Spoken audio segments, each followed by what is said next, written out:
So when we say life and disability, Tara, people automatically say term life insurance and people also think disability, but there's other types of coverage that you employ based on kind of the needs. So talk a little bit about that. Yeah, I think, again, every situation is going to be different. I think especially if there's a practice transition or if you're purchasing into a practice, I know that there is a checklist that seems never ending. And so one of my favorite things about, I would say, both the CWA Risk Solutions and Risk Agency is we're not here to overwhelm. Again, education's our big one. And I think when this partnership was developed, one of the things that was really important to me was we're not recommending things that we don't find necessary. On life and disability, I think if you're a practice owner, there's at least some business protection that you will need. It depends on the situation.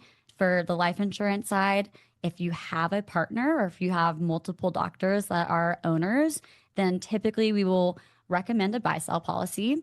The example that is easiest to follow is if something happens and you have ownership in your practice, your spouse is probably legally not able to take on that share of that practice. And so what the buy-sell does is it allows the partners to have the money to now buy out that remaining portion of the practice. So it's like a double benefit. It goes to the family in a way, but it's also protecting your business partners. So that's mainly what we will see in especially a transition.